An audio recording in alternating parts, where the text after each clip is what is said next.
I move my mouse, it won't pop up on the recording. So I'll just be very careful not to do so. Okay. Yeah.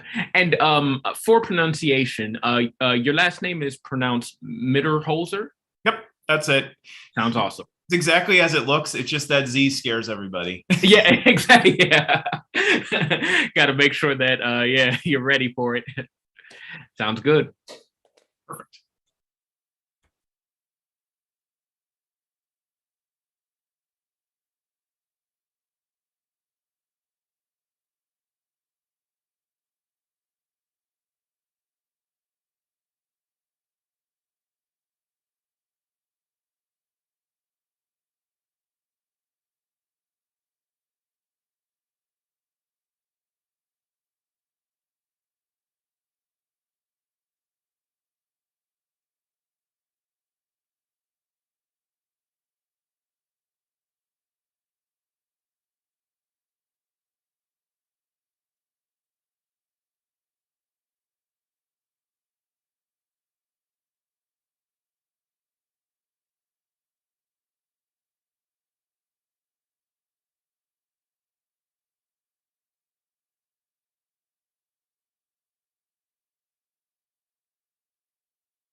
All right, we're about 2 minutes out. I hope that Leah is able to join us. I can text her. Oh, that would be great.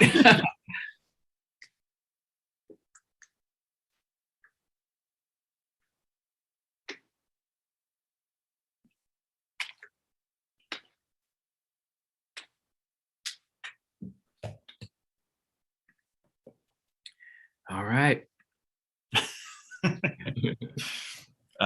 I just texted her. So. Sounds good. She might have sometimes people see that the conversation is set for 4:30 and they come in at 4:30. So that might be the case with Leah. All right, let's hope so. Yes, let's definitely hope so. Yep. But because we are kind of stuck to a stringent schedule, we may have to start at 4:30 and include Leah when she comes along. And her name it is Leah. Yeah. Yep. Awesome. Leah Hudnall. Yep. All right. I'm gonna go ahead and click record right now. Permission. Please ask the host to give me permission. Dave, are you in? Let me see if I could ask Dave on the chat to give me permission.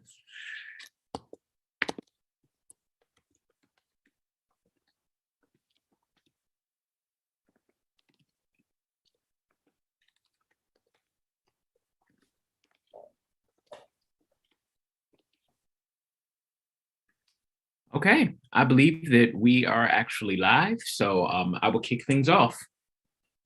Hello, everyone. My name is Chris Webb. I'm a 3 News contributor, and I'm very excited to have this very special conversation in association with our Front Row program, which will air Thursday at 7 p.m., which is about Heather McGhee's book, The Sum of Us.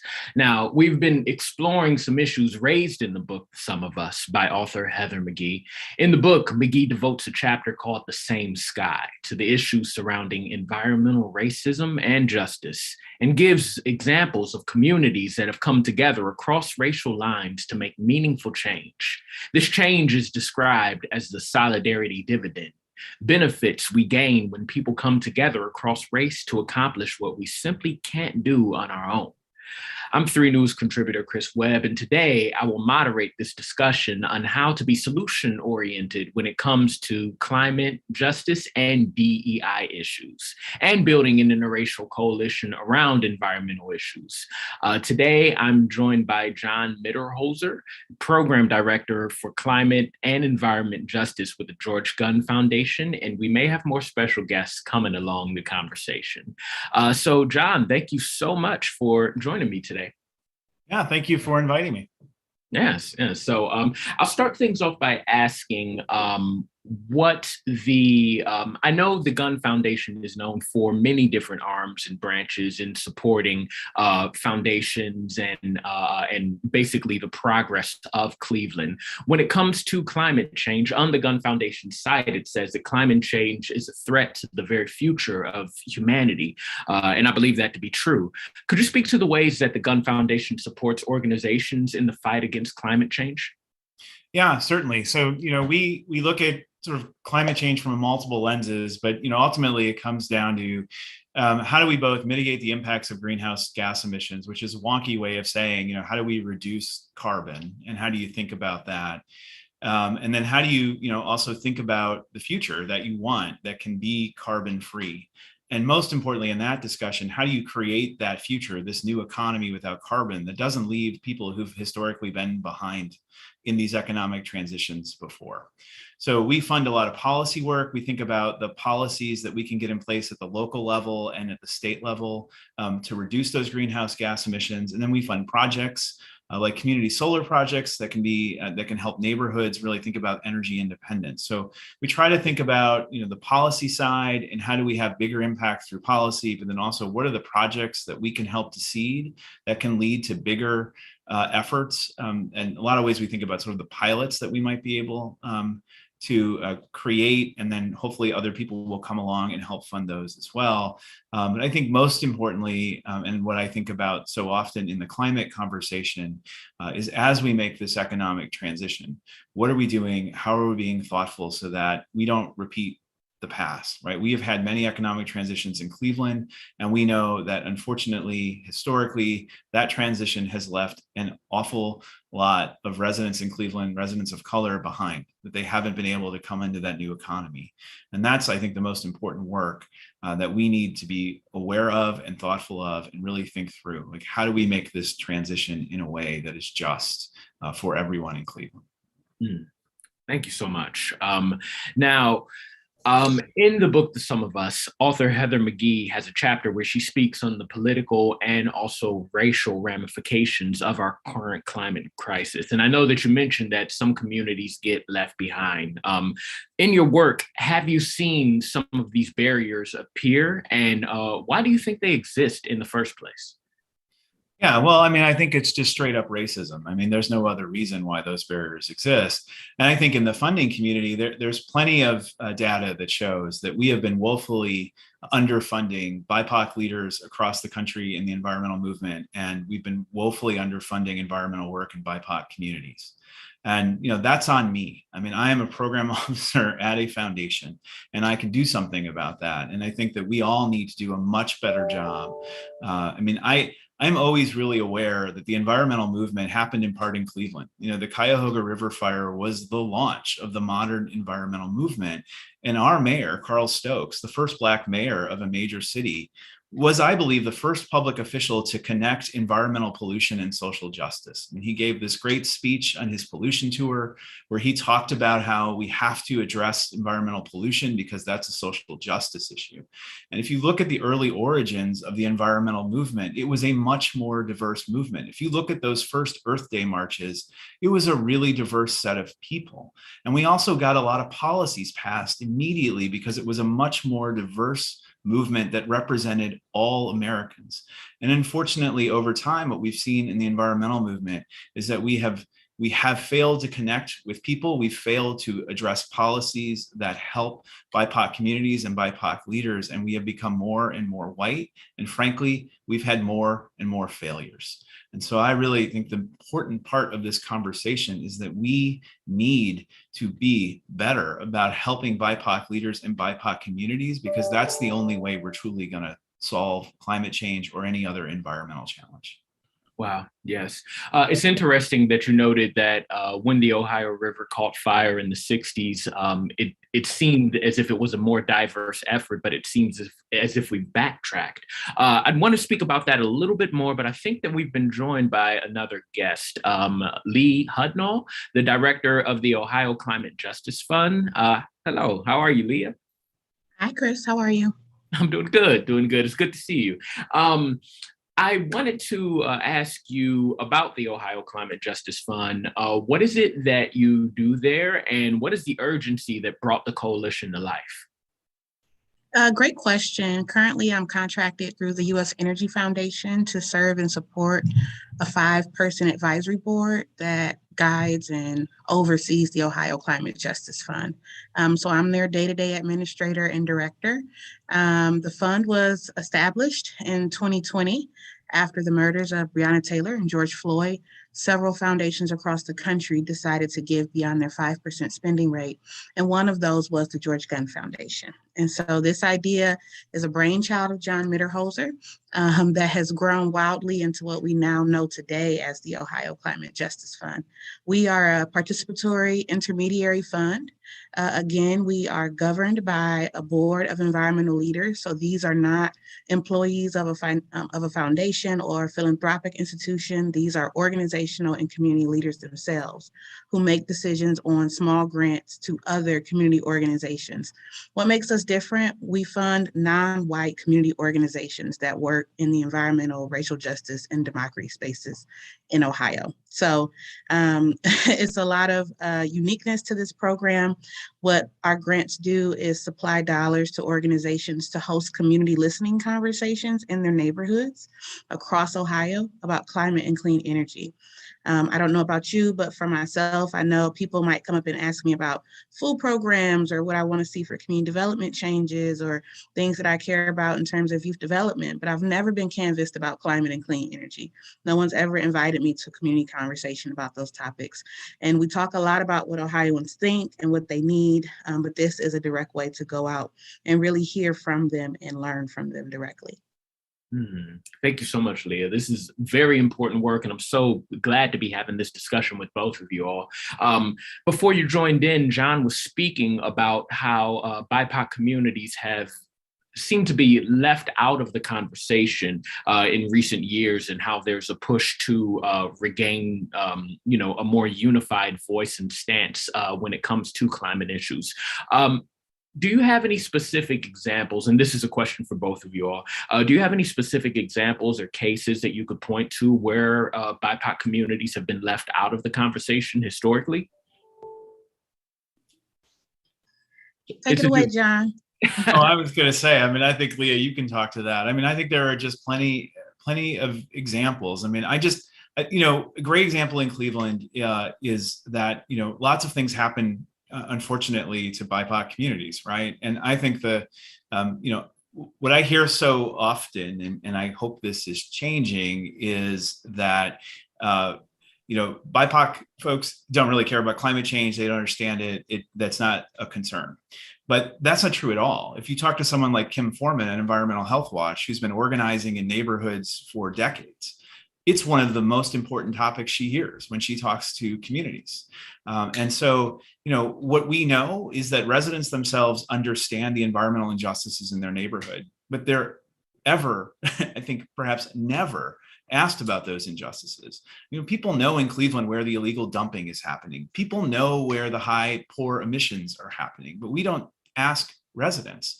We don't engage them in conversation. And most importantly, we don't empower them and provide resources to them to address those issues in their own neighborhoods. So, I could try to think of big examples, but I think there are examples every day in Cleveland where a resident knows of an environmental injustice and they simply have never been given the resources or the time or the commitment to address that. And that happens every day in Cleveland and across the country. Yes. I'm skipping ahead a bit, but I feel that we're in a good place in the conversation to introduce this. So for those residents who might not know where to look for resources and more information about, the environment, where are some places locally that they would be able to go to get more information? We have several different options here in Northeast Ohio. That all range in their specialty and how deeply they impact the community. So John just lifted up a huge partner in Cleveland, Environmental Health Watch, in the legacy of Jackie Gillen, who started Black Environmental Leaders, which was founded in Cleveland, Ohio. They are now a statewide resource for those who are experienced in this field. And to your point, Chris, those who wake up one day and say, I want to go deeper and I want to become more involved. It is so many environmental organizations that I could name. I'm going to stick to those two to protect myself because I have to live here. But many of them are led by Black women. And I always find it important to say, John has already mentioned the legacy that Cleveland has on not only the country, but the world when it comes to environmental justice. And that has continued. It has not stopped. Have they been given equitable opportunities? That's probably the biggest question that we're having right now, but it doesn't mean that they're not there. And so I think one of the things that are on both of our agendas for 22 and beyond is to make sure that we play a role in opening up those opportunities. Yes. You spoke on something amazing, Leah. One, Jackie Gillen, who has been my auntie since I was 12 years old. I desperately, desperately miss her. But you spoke about people who champion environmental issues in Northeast Ohio and the passion that they carry the fight with. I know Jackie to have carried the torch in her life. And there were so many others. Kim Foreman, you mentioned as well. What got you both into having a deep passion and care for environmental issues and to champion this charge? I don't know that I have a deep passion. That's probably why we're both giggling here. I have a deep passion for citizen-led change. I have a deep passion for anti-racist philanthropy. And right now, the work that the Ohio Climate Justice Fund is doing while it's focused on climate is also racial liberation work. And that's what keeps me going in this specific position right now. It could be the Ohio Climate Economic Fund. It could be it could be a series of different names and issues. But those are the core values that I really find close to me. Specific to environmental justice, again, I just find it, John and I have had this conversation numerous times. Cleveland is a majority Black city. We use the term BIPOC, but if we want to get very transparent here, it's a majority Black city. And they do know. Not only do they know where the illegal dumping sites are, many of us are, still living and benefiting off of pensions from steel mill plants. Let's talk about the real sacrifice that our grandfathers and our fathers and our uncles and our loved ones made in these very, very toxic environments that cause several different physical ailments. That's a real conversation and legacy in the city of Cleveland and across all Rust Belt cities. So when you talk about a clean energy sector, no longer do you have to sacrifice your health to have upward mobility for your family. If you can work in healthy and clean environments that are promoting clean air and lead safe practices and policies, that's environmental justice. That is a win. So when you talk about Cleveland and Black folk and progression and inclusion, that's something that's very serious to me. I feel that, Leah. I feel that. John, feel free. Yeah, well, I think, it's interesting. I guess I'm an environmentalist, but most importantly, I care about people. And I think that, every single human being is impacted by the environment they live in. I mean, that's just fact. And I've been really impacted. We have a fellowship with the George Gunn Foundation, and often what happens is when we have fellows of color, they come in and they say to me, "I'm not interested in the environment. It's not about me. It doesn't." And that makes me so sad, because of course the environment matters. Of course, the environment impacts your daily life in so many ways. And so, my real goal and hope and role at the foundation is focusing on people. I mean, I think the environmental movement lost its way when it stopped focusing on people, when it made the polar bear the symbol of climate change instead of a human being. And I really try hard to recenter that work on people, and really making sure that we are making people's lives as productive as they possibly can, as safe as they possibly can. And I use the environmental lens for that. But I think, again, the environmental movement has lost its connectivity to the average person.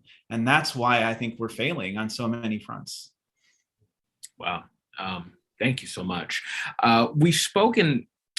It's interesting. I was going to ask a question, but I feel like we've answered it in pieces, but I'm still going to ask the question just in case there is, more meaningful pieces that could be added to it. We've spoken about BIPOC communities being left out of the conversation. We've spoken about, instances where you see these disparities rear their heads, and we've touched on it without saying the term, but I recently just learned the term of environmental racism. And I didn't know what that was beforehand, but I see it pop up in different instances, and we've spoken about it, it seems, extensively. But just for the folks at home who might not have heard the term like I didn't, could you explain what it is? And it seems as if policy is a way that we can combat it, but could you explain different ways that we could combat environmental racism as well?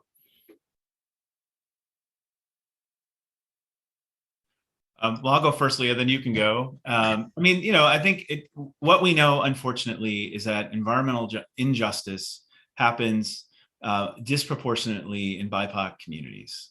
And that is because of racism. And it's this environmental justice challenges we see.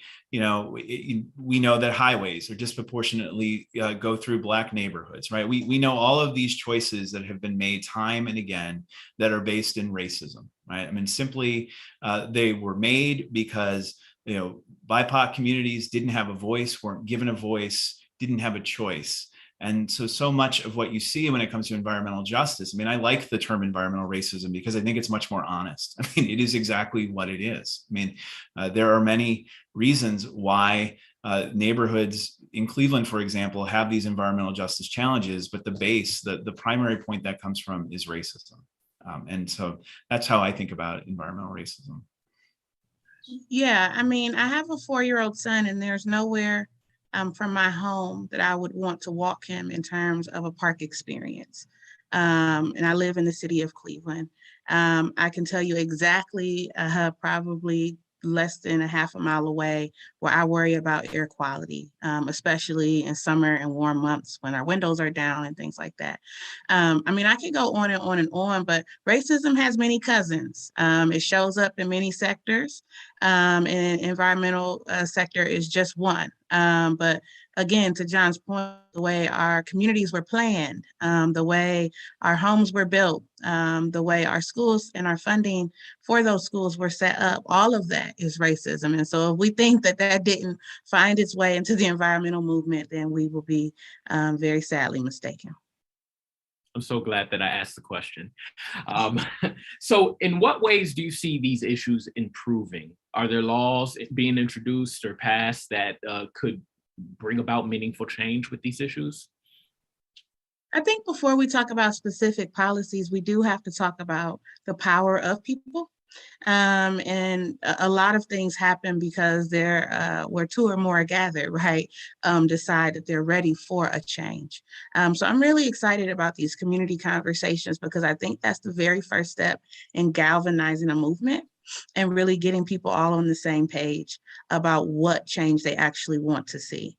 I think that there's been some successful policies here in Ohio, but I think that even more so, there have been unsuccessful. And I think that missing part of that recipe has been community voice. So to me, that's one tool in the larger toolbox of a political win. Yeah, I couldn't agree more. I mean, I think one of the biggest mistakes we often make in the environmental movement is assuming that a policy is good for everyone. And there are lots of unintended consequences that happen with policy.